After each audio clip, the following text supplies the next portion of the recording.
Make in India and self-reliance have now, as I said,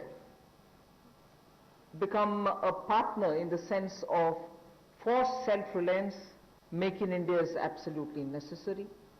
And particularly when you're talking about critical industries like defense, we need to be self-reliant where we really can be. Of course, armed forces require best of equipments. They need some of the latest technology-driven equipments. Some high-tech equipments are required which have to be imported. They can be imported. And it continues. We are seeing very good latest weaponry coming also.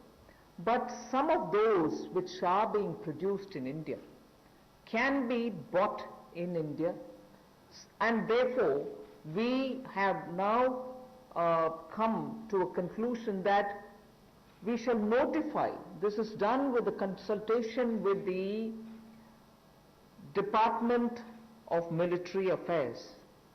We shall notify a list of weapons and platforms which shall be not allowed for import, but we shall have them bought from India. So the import of this listed set of equipments shall not be allowed. They shall be banned.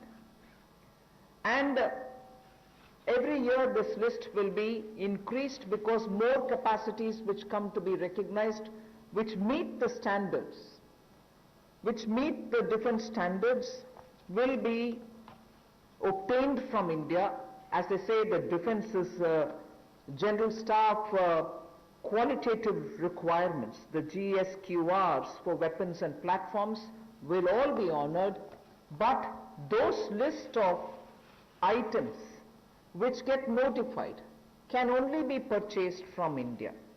Indigenization of some imported spares will also be given priority. For years we have been producing spares which are good enough for even those imported vectors, imported weaponry, imported platforms.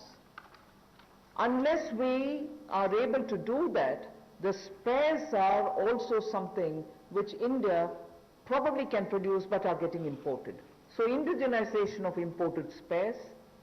Then for all this, a budget provision, a separate budget provision will also be given for domestic capital procurement. So this is going to be something with which the defense can make sure that their import bill can come down. This is done in consultation with the Department of Military Affairs, and this will be an important step towards making sure that Indian producers of defense equipments which are absolutely meeting with the standards which the armed forces would want will be purchased from India. The next step in defense production related reform is to improve the autonomy, accountability and efficiency in ordnance supplies which are being made by the ordnance factories. And for this, we intend to corporatize ordnance factory boards. I like to emphasize here, corporatization is not privatization. It doesn't mean that the ordnance factory boards are going to be privatized. No, they're not being privatized. But corporatized they will be. We want them to be better managed. We also eventually hope that they will get listed in the stock market. Ordinary Indian citizens can also buy shares in them, and through that we expect that the ordnance factory boards and their processes, decision making, output, performance, all of them will be transparent for the Indian citizens. So ordnance factory boards will be corporatized, not privatized. I want to underline that, and I want media friends to please differentiate between corporatization and privatization. The next set of things about defense production is that FDI limits are being raised from 49% to 74%. Of course, it will have the security clearances and everything else as always. And then We'll also have a mechanism established so that time-bound defense procurement processes happen. There will be a project management unit set up. Support will be given for contract management purposes.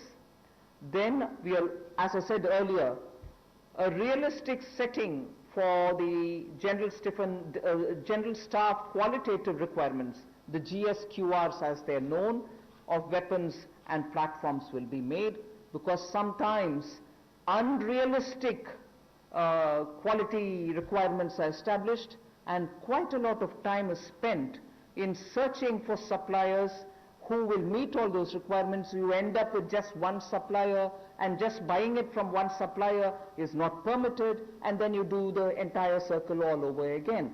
So realistic setting of qualitative requirements is something on which we'll place emphasis, and above all, overhauling of the trial and testing processes.